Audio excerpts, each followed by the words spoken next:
if you're not taught the technique or tactic, it's not a use of force. If I punch somebody in the throat, but I've never been taught to do that, then that's not a use of force. You were under investigation for putting your hand on someone's throat. I just want to know what happened. Which never happened. We have the video, sir. There's no criminal charges pertaining to officers. The chief of the Heber City Police Department was placed on administrative leave. In your trainings, you've never been taught to punch someone? Not in the throat, no. Welcome back to the LackLuster channel. In March of 2021, the Heber City Police responded to the scene of an intoxicated man. Camera on. May I please have my glasses and my shoes? Thank you. I don't want to fight with you guys. On March 31st, paramedics were treating Jesse James Rodriguez. Minutes earlier, his wife called to report he was drunk and wanted him out of the house. When Heber City Police got there, officers say Rodriguez tried to grab one of their guns.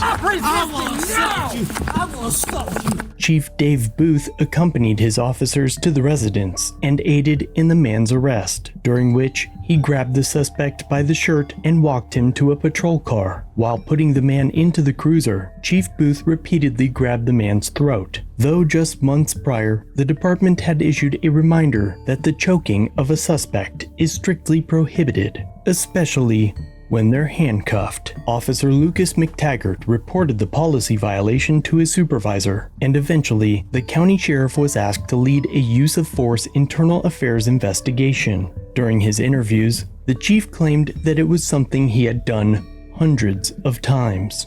Obviously, there was some force used to get him in the car. Would it be surprising to you if there was body cam or dash cam footage that showed your hand on his neck at one point? No, I don't think it'd be surprising. I just view it as something I've done literally hundreds upon hundreds upon hundreds of times.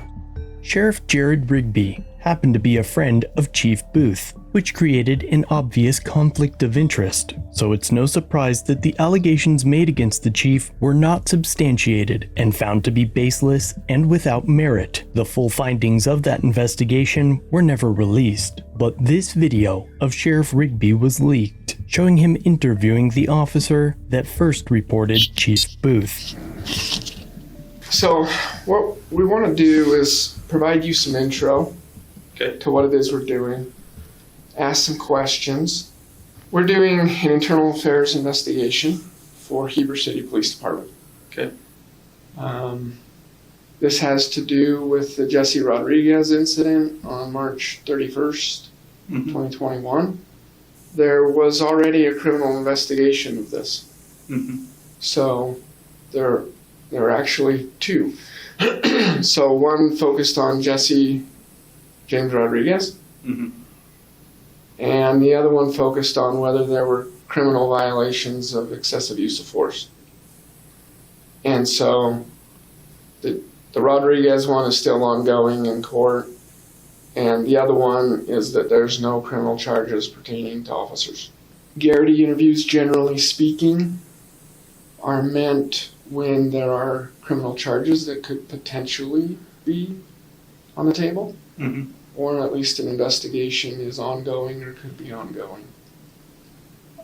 Or there's concerns about a person's propensity to tell the truth. So there's some question as to whether they're making inconsistent statements or false statements. And if that was the case, then Garrity can be given to make it perfectly clear that there is an obligation on the employee's part to tell the truth, the whole truth, and nothing but the truth, kind of an idea. And so Garrity provides protections to an employee, like in your spot, having to do with potential criminal investigation. Doesn't say crimes can't be brought if Garrity is given, but instead is saying anything that we were to talk about here cannot be shared with criminal investigators. Well, there's already been a criminal investigation conducted. We know there's no crimes that are going to come of that. And so at least that piece is not on the table, and so we won't do it. If we were concerned about your ability to tell the truth, or we questioned any of those things, then we would also consider giving Garrity. We're not in that boat. So you're not in trouble. I don't anticipate anything here causing you some kind of a disciplinary. I know lots of times officers get concerned about the consequences of what they say, meaning how that affects them with their coworkers. And I do get that, kind of the informal, kind of between officers, crews, supervisors. Are they going to be upset with me? Any of those kinds of things. With that said, there's always the expectation when an employee is meeting with their employer, or here we are in place of your employer, to tell the truth and the whole truth and not exaggerate and not leave anything out and not embellish anything. So we don't need Garrity for that. An employee can be disciplined just because they're not telling the truth, and it can be corroborated other ways without Garrity. So we've already seen the body cam that people have. We've seen the reports. Also the DPS interviews. So all that's in our minds. So lots of times in an interview we'll say, so start from the beginning and tell us about this thing.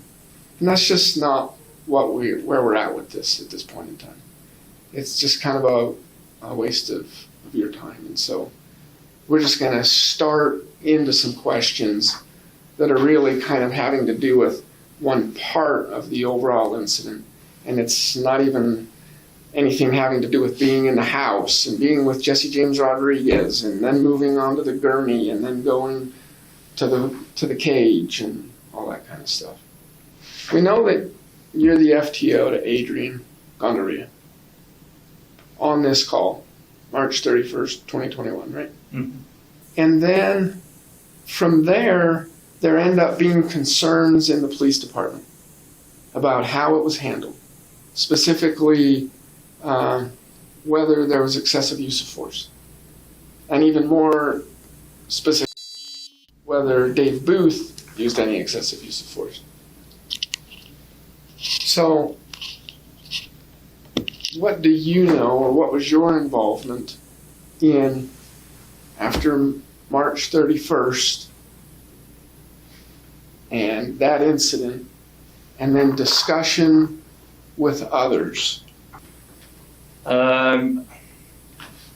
It's been a while, so I don't 100% recall timing on everything or anything like that, but I know I discussed with, I think, 3 other officers, and I discussed with a supervisor. Okay, is the supervisor one of the 3 officers, or separate? Separate. Okay, can you tell us more about that, the officers and the supervisor? What are you looking for? Names, times, what's best to your recollection? I believe I talked about it with Rojo, Richard, and I actually want to say Weischer, but that was kind of random because he was just in the office randomly. And that would have been, like I said, I don't remember time frames, but it would have been shortly after the incident, like within a couple days. So accurate to say shortly after incident, within a couple days. And the supervisor? Jarvie. Okay, and what were the circumstances there? My discussion with my supervisor? Uh-huh. I was doing what I was obligated to do by policy based on what I had seen. So help us understand the circumstances of how that conversation happened. So where were you, kind of the time frame that it happened? In his office. Time Time frame still shortly after, but it was after I spoke to the other officers. So within days. Shortly after the incident, within days after the incident, but also it's after you spoke with these three. That's how I recall that it was after that I would have talked to them. It was time for me to look into what I felt like I needed to do. Okay. Is this on were you both working? I think so. I don't see why I would have been in there otherwise. So we won't be strong there, but you think you were both working. Mm-hmm. And it was just him and I on a crew at that point, so. Who was on your crew at that time? Well, I was FTOing Adrian. So it was just me and Jarvie, and then I was training Adrian. So just the three of you on that crew, on Jarvie's crew? Mm-hmm. Okay. So you think this was within a few days of March 31st. But we also want to be careful not to make it too much. So fairness-wise, you think it was for sure within a week? You think it for sure was within 2 weeks? Like maybe 3 weeks? I mean, I think within a week. It's hard for me to say for sure because it's been a long time, but pretty confident? Yes, because I was, it wasn't anything that I sat on for any period of time. It happened. I did my research, talked about it a little bit, and determined what I thought I needed to do with it, and did that. Okay. How long was the conversation? Couldn't tell you. I mean, it was not super brief. I mean, we sat and chatted for a while, but okay. I don't even know that it was all entirely just on that subject. Others present besides the two of you? No. Did you consider it a formal conversation? Yes. And why would you consider a formal conversation? Well, or kind of the outward, or what was said? Not necessarily a formal conversation where it's with my supervisor who I can talk with comfortably. This is more of a formal conversation than that, but sure. Formal because it was me doing what I determined I was required to do by policy, and I made that clear in the conversation. I did my research, I looked into law and policy, and I determined I was required by Heber City policy to report what I had seen to my supervisor. And so I made it clear this is me reporting it to my supervisor. Okay. And he was clear on that also. Okay. During this conversation, from the way when you spoke with Sergeant Jarvie, was this the first, from your understanding, was this the first that he had heard of this? From my understanding, yes. Okay. From the way he acted, from his reaction, from you telling him about this incident, it was the first time he had heard about it? Yes. Okay. Yeah. Not about the entire incident, obviously. No, or the entire not call, about the entire incident, but from what you were bringing forward to him. Right. Okay. Yes. So what were the concerns that you raised? That I observed an officer use excessive force. Or what I perceived to be excessive force from where I saw it happen.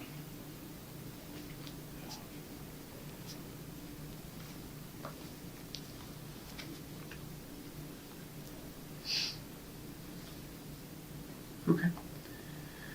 And so you're concerned about Dave Booth using excessive force? Correct. And you communicated that to Sergeant Jarvie? I did.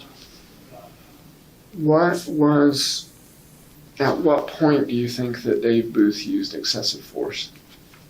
When he put his hand on Jesse's neck and squeezed his neck to put him into the back of, I believe it was Adrian's car, but that patrol car.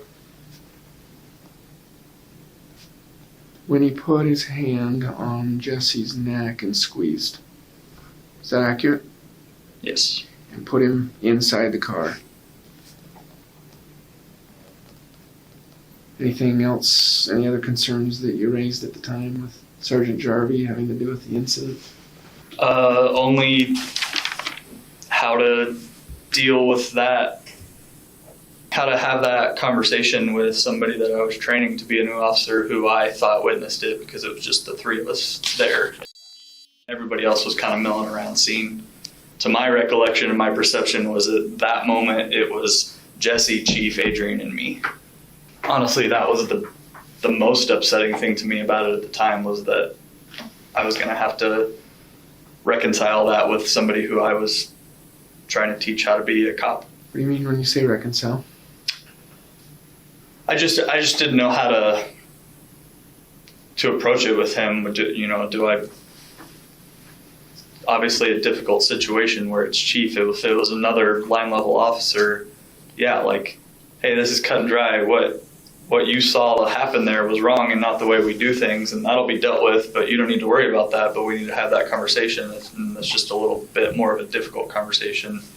So with somebody who's, I mean, it was a difficult situation for me to be in, and I'm experienced, and I have no issue being on a scene with Chief, and and all of that stuff. And then imagine that from a brand new guy still in training, who turns out was having a very hard time in training. Yeah. So what makes you think, though, that the way you perceive it is the way that it is? So what I mean by that is you're seeing excessive use of force. That's not your decision. That is a determination that the department will make. Sure. And so I like and I appreciate and I respect you going through the process. Hey, I have a concern. You raise it to your sergeant. That's the right thing to do.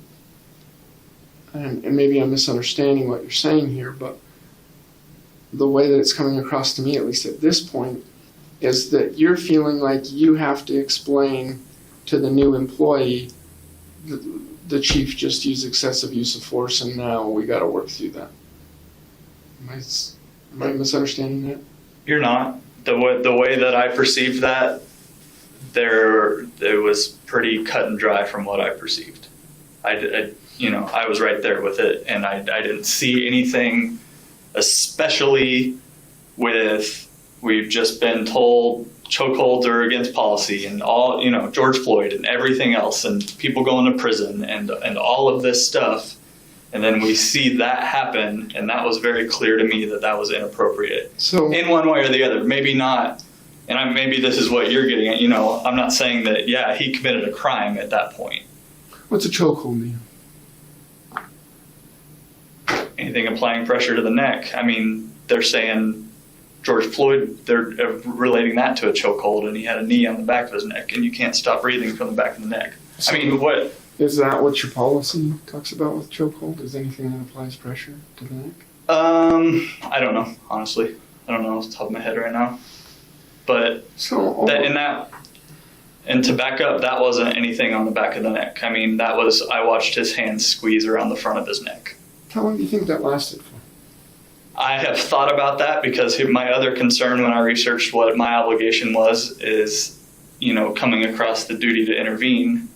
And so I had a second to myself to, should I have stepped in and grabbed Chief's arm and said, hey, quit? I think by time everything processed what was happening, it was done. So I think, and I never saw the video, so I never saw it besides in that moment. But So this is just your recollection from your eyewitness account. Yeah. You've never reviewed or watched a video since that? Not of that part, no. Okay. I've seen video of us fighting with Jesse, but no, not of that part. Okay. So, but I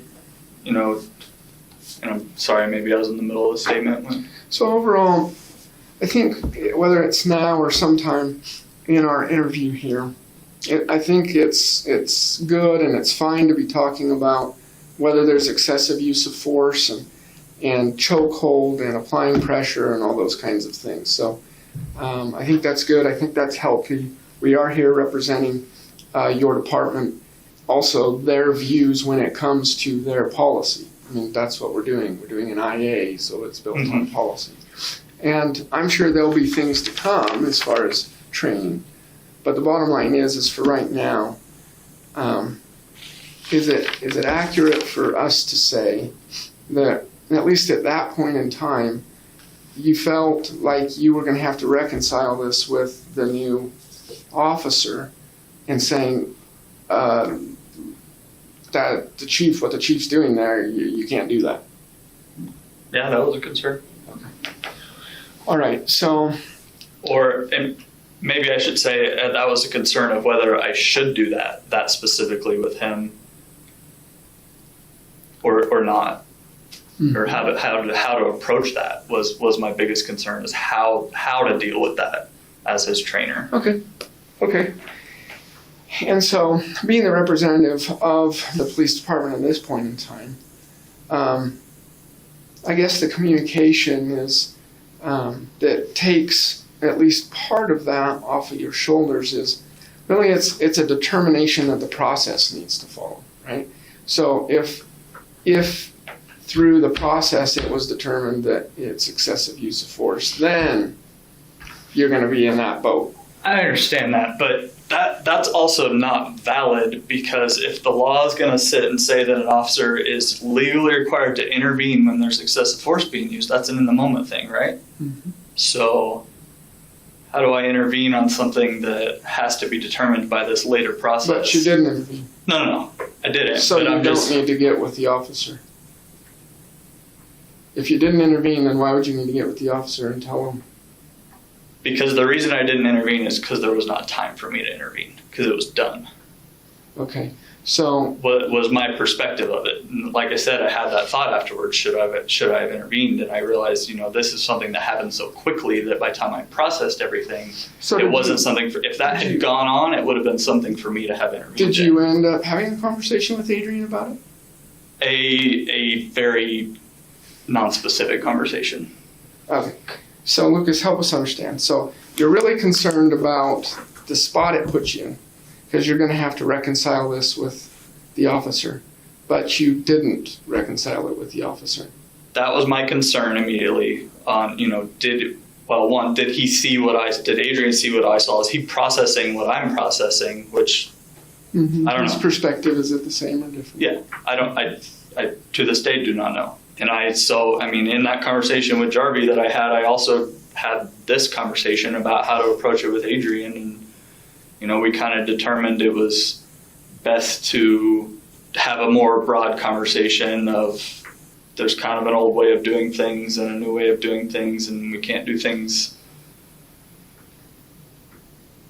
like they used to do things, and kind of just one of those conversations. I never specifically sat him down and said, did you see Chief do this? Or I saw Chief do this, and, don't do that. And that it was never specifically discussed with Adrian like that. So did Adrian ever bring up the issue of any type of misdoing by anyone during the time that Jesse was put into the car? No.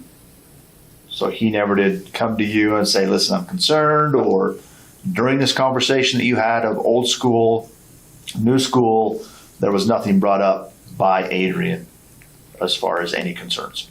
No, but he wasn't really one to bring stuff up. He was kind of just doing this for the whole time. Okay. Through FTO, No, I get you. or his part of FTO. Okay. I don't know, maybe I'm not communicating it well. I take pride in training new officers in that position and the importance of that position. And so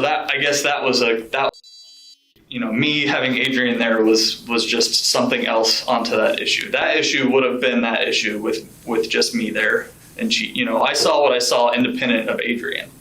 And then on top of all of that, on what I was, figuring out what I needed to do, what our policy said, what the law said, I had the thought, Adrian was there too and was in a position where he could have saw exactly what I saw. So how, do I need to have that conversation with him, and how specifically do I need to have that conversation with him? So when did you have the conversation with Adrian? Either that day that I talked to Jarvie or within the next shift or two. So were there any other parts of that incident that you considered to be old school versus there's a different way of doing it now? No. So just that piece. Dave Booth, his hand on Jesse's neck, squeezing. The old school thing is just kind of how I came up with to maybe have that conversation. That's excessive force isn't old school. It happens. So I don't know. I don't want to label it as that was being old school. I'm sure that happens in So- policing right now. So So overall, I guess my point, just to be clear about it, is on behalf of the police department, they don't see that as a conversation for an FTO to have with their new officer in making a determination that wasn't the way to do it.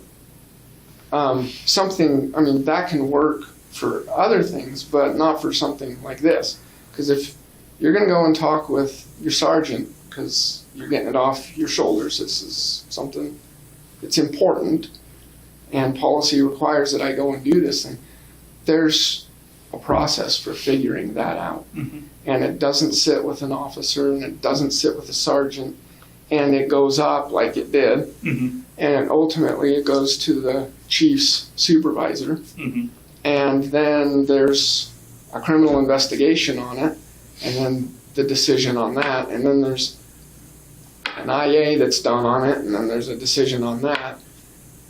And what has been done, or at least it somewhat looks like it's been done, is, well, Adrian's already been told that that was not the way to be doing it. Although it wasn't specific, it was just generalized that that wasn't the way to be doing things. Any questions about that? It's not that you have to agree. It's just the way that it is. Yeah, I understand what you're saying. I guess questions on where that's coming from, because I feel like you're obviously already prepared with that information you just gave me, right? What's that? That whole speech just barely that you just gave me about how I handled it and that my department thinks it's wrong. I'm assuming that sounds like it was something that came from you before the conversation that we just had. No, that is me hearing this for the first time. Okay. And applying what I know. Okay. And then me going back to them and saying, this is the statement I made on your behalf. Okay. That's what it is. And then they'll honor it. Sure. Because that's what we're doing here, is that we're doing this on their behalf. So. Well, then maybe it needs to be more clear that I in no way threw Chief under the bus to Adrian. I mean, that was why I made it a point to do that. Is that was me trying to have a conversation on, I guess, appropriate use of force or whatever that may be without throwing Chief under the bus, knowing, just having seen what I'd seen. Okay. I had zero intent, and I don't believe that I did. Obviously, that's up to Adrian's perspective of the conversation that I had with him, so I can't speak for that. Mm-hmm. But I had absolutely no intent to You're trying to be careful with that part. Yeah, that's why it was difficult. It was a hard. But still trying to do this conversation and talk and teach and mentor and move forward. Right. Okay, got it. I'll make sure that part's in there. So you didn't mention the chief at all, because you said you didn't get specific?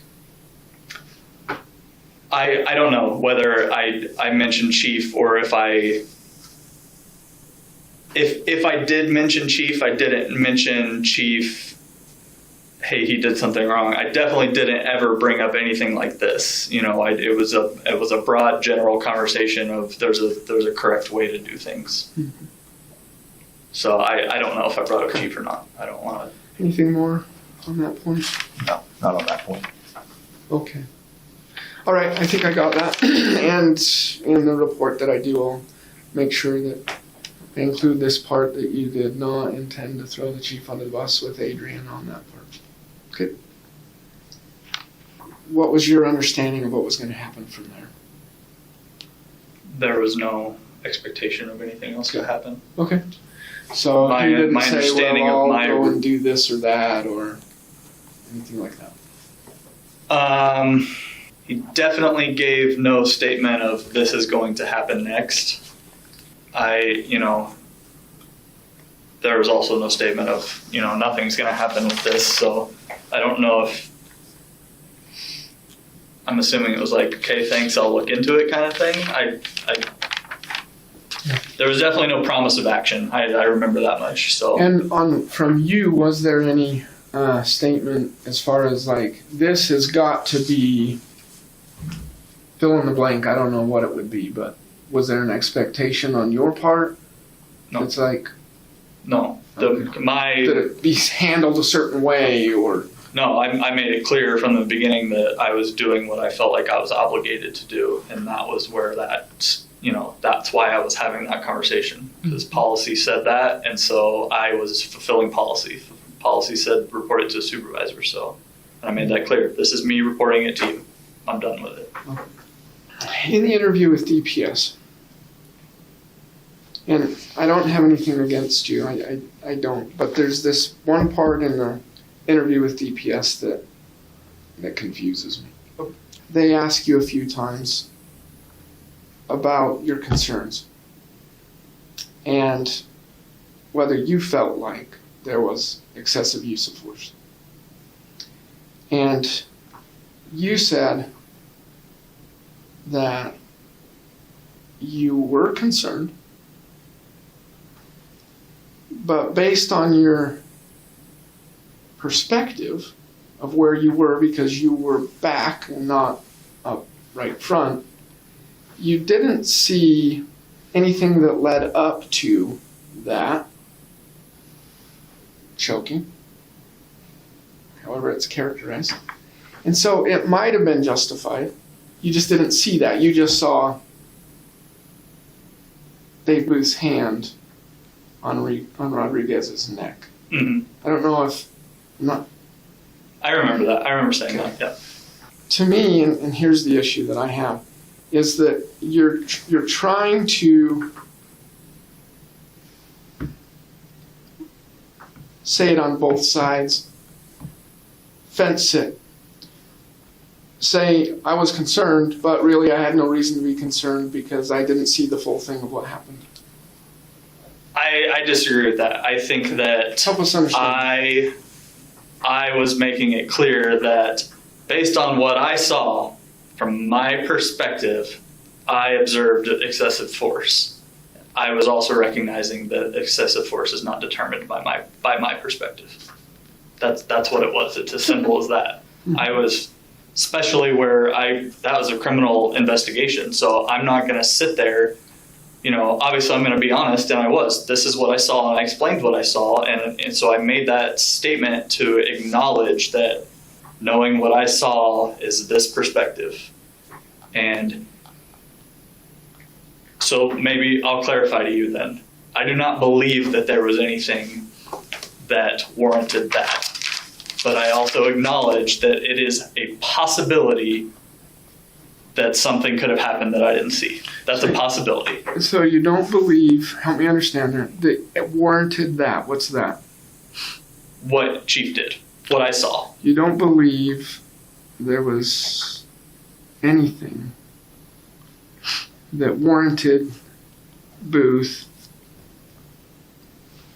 taking his hand and putting it on Rodriguez's So I didn't directly observe anything that warranted it. So I can definitely say that because that's my observations, right? And from where I was, which was close, it was, behind Adrian, but still close. Mm-hmm. I don't really, there's no way that it didn't seem likely to me that something would have warranted it. I'm just acknowledging that I'm not, all seeing and all knowing. Okay, so that does help us because now we know clearly that you think that Dave Booth used excessive use of force. Yeah, and if I didn't, it would have just died. At the same time, you're trying to acknowledge the fact that this is one perspective and there could be other perspectives. Right. Yeah? Mm-hmm. Okay. Let's talk for a minute then about the perspective. So, I don't expect you to agree with it.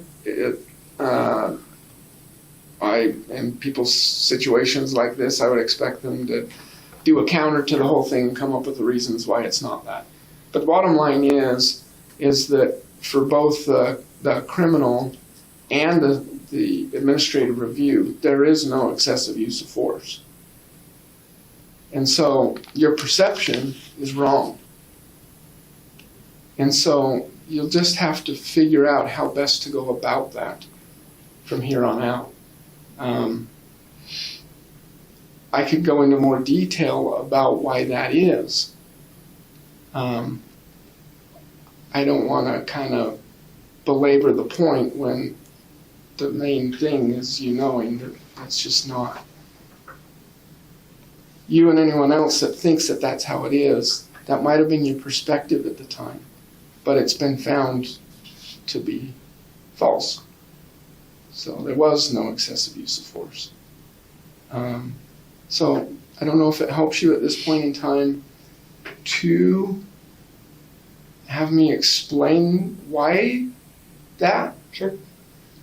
Okay. So in this situation, it's not, what Dave Booth did is not even use of force. Now, people might disagree with that, but in policy, it's saying here, the application of physical technique or tactic. So it's like, okay, so what did Dave do? I think that what's an issue is with his right hand, he took it and put it on Rodriguez's neck and squeezed. I don't know if there's a dispute on what that technique or tactic is. Okay. Technique or tactic. So were we taught to do that somehow in any of our trainings? Grab someone by the throat and do that kind of a thing? So the application of physical technique or tactic, chemical agent, or a weapon to another person. It's not a use of force when a person allows himself or herself to be searched, escorted, or handcuffed. So by the definition, if you're not taught the technique or tactic, it's not a use of force. Okay. Now, there can be some disagreement on whether that policy is right or not, or whether it ought to include some more things. Okay, so, I mean, the statement you just made, if I punch somebody in the throat, but I've never been taught to do that, then that's not a use of force. Is that... So in your trainings... Maybe I'm misunderstanding you, because your statement sounds ridiculous to me. In your trainings, you've never been taught to punch someone? Not in the throat, no. Like, we've been taught to grab people, but we've never been taught to grab people by the throat. So, I mean, it's what it... Yeah, right. How specific are you going to be on That's it? my point, is that you've never been taught to grab someone by the throat. So you have to take... We've been taught specifically to not grab people by the throat. No, I disagree. You've been taught to not do a chokehold. Okay. And then when it comes down to what a chokehold is, it comes down to blood flow or airflow. So then what you end up looking at is whether the circumstances that surround that issue. So a chokehold is more one of these things. Yeah. Well, I don't want it to appear that I'm trying to argue to the point that I think Chief is guilty of something. Because I did not ever want to be in this situation in the first place, and I'm not the one trying to say he needs to whatever. Like, I don't like this situation, and I don't like that I'm in it. It's crappy. No, it's true. But I thought a lot about it, and I made a very informed decision, and I'm a very experienced officer, and I read case law, and I read lawsuits, and I know what is appropriate use of force, or my perspective of what appropriate use of force is. Obviously, I'm not the one who determines it, and it was determined that it wasn't. And I understand all of that. But what you're saying is not changing my perspective of what I saw. Nothing's going to change that. That's why we're here, right? Yeah. Well, because Lucas, it really comes down to the future, your future in the police department. Sure. So you can dig in your heels and say, and that's not what I'm doing. This is how I feel, and no one's going to change. And okay, that's your decision. You just won't get any trusted positions having to do with DT and use of force and sergeant and those kinds of things because you're not willing to learn and be open-minded to it. Sure. So I'm just trying to help you understand that Lexipol and the attorneys that wrote it, the prosecutors that reviewed the criminal case and fit it within the statute and how it fits into the policy. And then us going through this as well. Everyone's saying what happened there is not a use of force. And so the reason is because of the circumstances that surround it all. Mm-hmm. Yes, it's not a technique or tactic, but that's only one part. Mm-hmm. The other pieces have to do with it was incidental. So I don't know if anyone had a chance. I'll just speak about you specifically. You didn't look at the camera pieces. I'm not saying that you needed to, but when you look at the recordings of what happened and you go frame by frame, you have Jesse James Rodriguez who actually sits down in the vehicle. They're moving him. He's going back and forth at points. He is compliant. He's not. He wants to go a different direction. It's gradient level of compliance. It's not like you're all 100% compliant or 100% not compliant. Right. It's this kind of level of how that works. So, point is, Jesse James Rodriguez goes and sits in the vehicle. They get him in the vehicle. Now he decides he wants to come out. So now he's being some level of non-compliant. Mm-hmm. So he's coming out, he's leading with his head, and he and Dave Booth are now like this. Mm-hmm. And whether he doesn't make statements about kissing him until later, but at this point in time, he's known to be a spitter. Mm-hmm. Dave Booth is wondering whether he's going to bite him. Dave Booth takes him and pushes him, and it hits him higher, somewhere in through here. Okay. And pushes him back in, separating space. And then from there, Rodriguez comes out again. Mm-hmm. And that's when Dave Booth's hand catches him here, and he's pushing him back in. Okay. Now, when I say incidental, this is one frame. You can go frame by frame. Here, his hand isn't there. Here, his hand is there. Here, his hand isn't there. And so you have to figure out the timing of that video, but this is something like 1 to 2 seconds. I was going to say, what is the time? So Yeah. 1 to 2? Yeah, it's 1 to 2 seconds. And even Like I said, my guess was under 5, but yeah. Yeah, you said that with DPS. So it's this incidental kind of a thing. Then Jesse James Rodriguez, he's coming back out of the vehicle a third time. Mm-hmm. And this is when Adrian and others are all now trying to help with the whole situation. And Adrian's grabbing him by the feet, and they actually get him in there, and the door shuts. Okay. And so when I say incidental, it's like the first time, that's not what Dave Booth was doing. Right. The second time, that's what happened. And the third time, that's not what was doing either, because now it's down lower. And so none of us knows for sure, did Dave intentionally on that go around grab him by the throat? That's what he was after, and put him in there. Right. But you end up having to look at the overall thing and say, well, he didn't do it the first time and he didn't do it the third time. Mm-hmm. And you also have this arrestee, and he's in cuffs, and that's an important piece to make.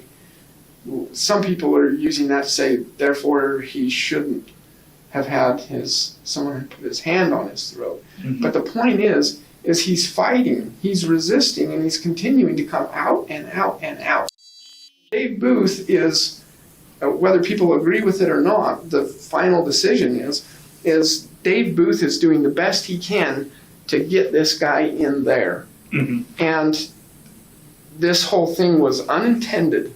It was unintentional. It was incidental. Mm-hmm.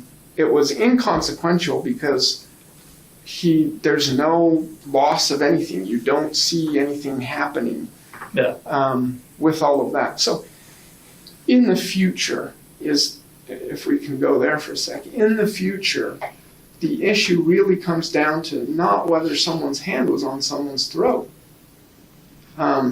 It has to do with, was it intentional? Mm-hmm. Was it a tactic? Mm-hmm. Was it a technique that's being used against another? Here, we're not even technically affecting an arrest. I mean, overall, you could say that's what they're doing. Mm-hmm. But they're really not. They already arrested him. Right. What they're doing now is they're escorting or transporting, and that's in policy. And so it's not so much use of force to make an arrest, although there's an argument that the whole thing from the time you take him from the house to the time you get him to the jail is arrest. I acknowledge that. But policy gets even more specific. And when it starts talking about escorting and transporting, then it's like, well, it seems like the policy distinguishes between arrest, escort, transport. And so the bottom line here, the decision here is it doesn't even rise to the level of use of force because it doesn't meet the definition. Maybe it needs to be changed. Heber City ought to go through that if they think that it does. But by circumstances, it also does not. It's not a technique. It was only incidental. It was only used for 1 or 2 seconds. It was only one frame on a video, things like that.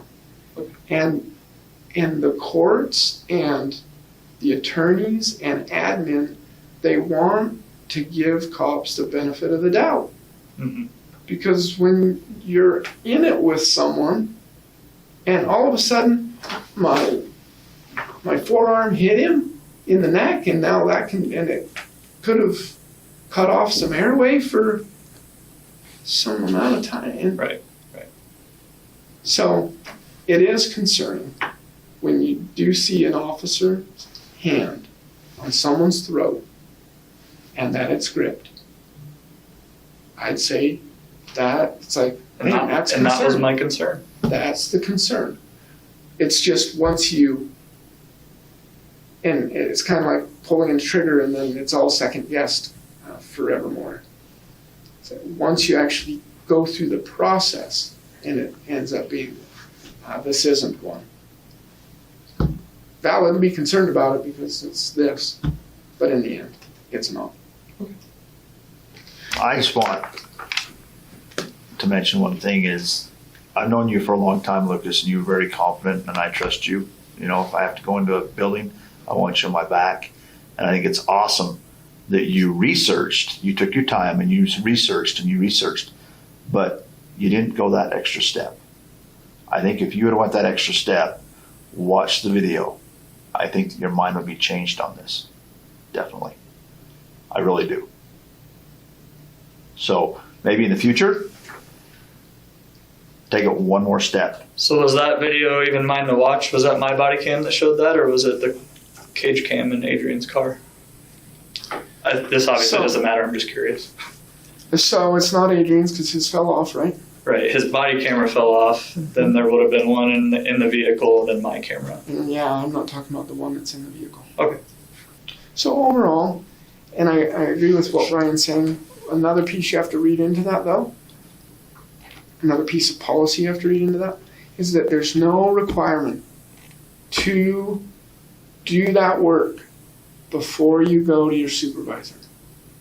So when you saw the concerning thing and it concerned you, it bugged you, that's the time to go and do it.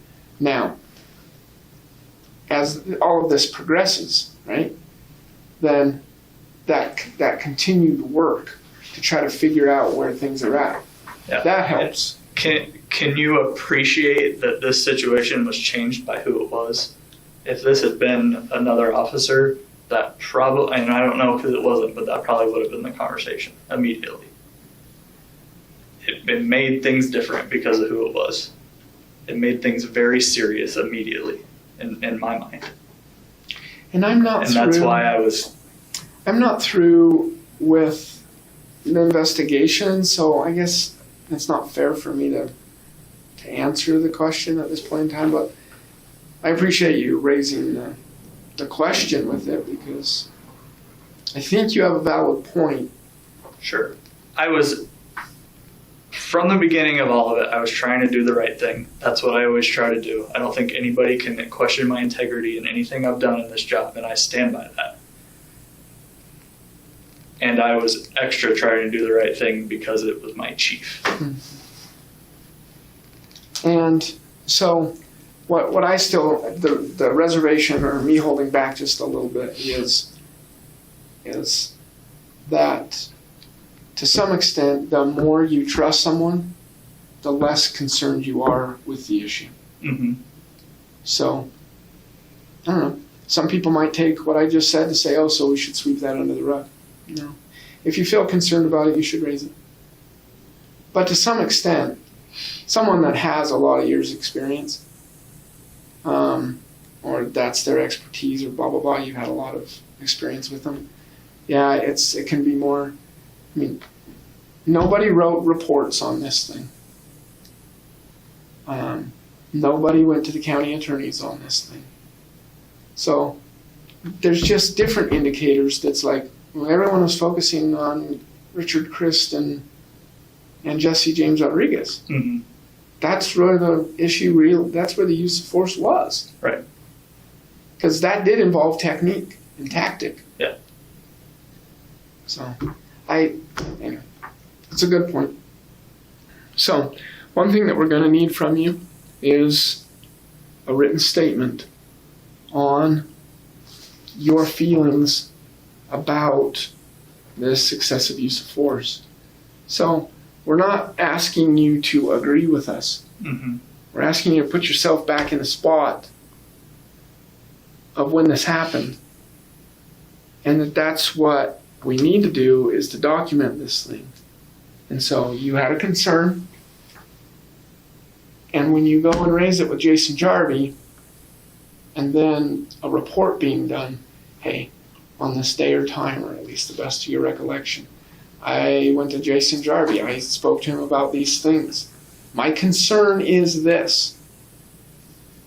We don't want to, other people can try to make it that it's some other concern. So that's why this matters, is that's what your concern is. It's not any of these other things that people end up using for their own benefit. That's really the issue. It's like, what's your concern? You brought it up to your sergeant. So why did you go to him? Let's get it on paper. Some other things to know here. So our instruction to you is to not to talk to anyone about our conversation. If you end up speaking with a spouse, it doesn't matter. But I'm saying you're not supposed to go out and speak with friends or the media or, other officers, whether they're in your agency or not. You can talk to doctors, you can talk to attorneys, all of those things. It's just, oh, so I'm going to call a trusted source within law enforcement. No, you're not going to do that. So, I guess I'm not fully, my statement's been clear from the beginning, so what's happening by me writing it down? That's what policy requires. For what? To document. To document me filing a formal complaint, or? To document your concern. We have a recording, right? Mm-hmm. We got the DPS recording. Yeah. The thing about recordings is that people can end up saying that that was a question, and then it prompted a response. And so you got the response you wanted because you asked that question. Mm-hmm. And so it's more of a, we're controlling this conversation and you just have to submit to it. It's like, okay, I disagree, but all right. A statement is more, hey, you have a concern. You're not in trouble here, even after some of the stuff that we've talked about and explained. You're not in trouble. You don't need to expect disciplinaries from this. Now, when I say that, we're not the decision makers. Right. So we take what we found, we turn it over to the mayor and the manager, and they take it from there. But my feeling is that there's not disciplinaries that ought to be handed down. We went through some explanation, some what you might call counseling or something along those lines, some correction of, no, Lucas, we disagree with you. It's like this. Mm-hmm. And then if you were vocal, that's all wrong. They're completely wrong. This is how we're going to go ahead. You want to start training people that way. You want to start talking to people inside your crew that's when it's going to cause issues. Mm-hmm. But just because we have a conversation here about, hey, Lucas, that might have been your perception, but just so you know, this is the determination. You're going to have to wrap your mind around it, and then from here on out, move in that direction, at least if you're going to work for Heber. Mm-hmm. That's what it's meant to be. So the written part is just meant to say what you say. We're not telling you what to say. But your concern was so such and such, and you went to Jason Jarvie, so at least that much ought to be in there, but then we're out of it. So can I ask, like, I realize you're telling me that I'm not in trouble, but you're not the one who gets me in trouble. Yeah. So I guess what is this? Like, what's the bigger picture of this? Because I felt like I did the right thing, and now I'm in way over my head. Mm-hmm. So I don't think that you are. I know that's how you feel. So I'll address I'm right here. I mean, here we are. Yeah, I'm getting pulled out of trainings for IAs. So yeah, I get it. So overall, yeah, you're in the middle of something that's not comfortable and you don't want to be. At the same time, this is one of the most difficult spots to be in law enforcement, because there's very few other places where you work and they really care about this. And then what happened, and then what happened, and okay, and so we want you to do this and that, and it's all recorded, and all this kind of, right? There's not many other employers, except for this industry, that really care about that stuff. Now, the bottom line is you're just going to have to trust. Maybe that's difficult to do, but that is what it comes down to. You're just going to have to trust that when we're saying, hey, policy requires this, you can go and look in policy and double check. But we're not asking you to do something that's not in policy. Sure. Well, I mean, I guess am I the subject of this IA? No. Okay.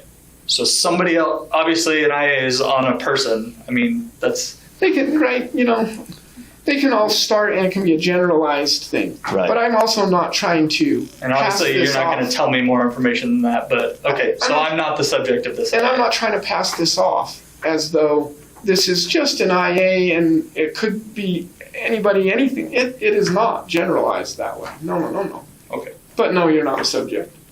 Okay. The only way that you can get in trouble here is if you don't do what we ask you to do. So if we ask you a question and you don't want to give the answer, well, that hasn't happened here. That's going to cause you issues. Yeah. We ask a question, you give an answer, we find out different that that's not how it was, that's going to cause you issues. I don't think that's happened here. And I like to understand things, so I'm asking questions. I'm not trying to dig my heels on anything. So. Yep. That's a good thing. Yep, it really is.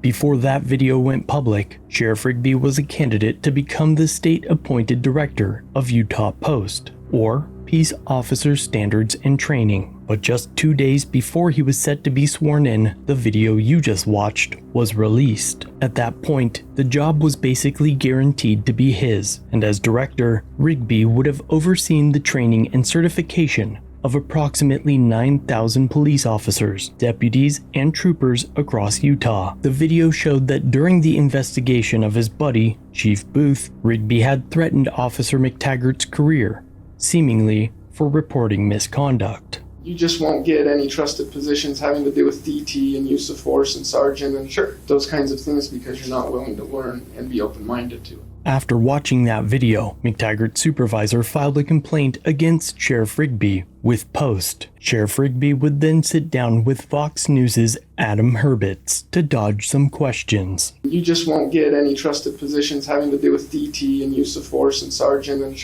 Would you like me to watch all of it? Or? We're controlling this conversation and you just have to submit to it.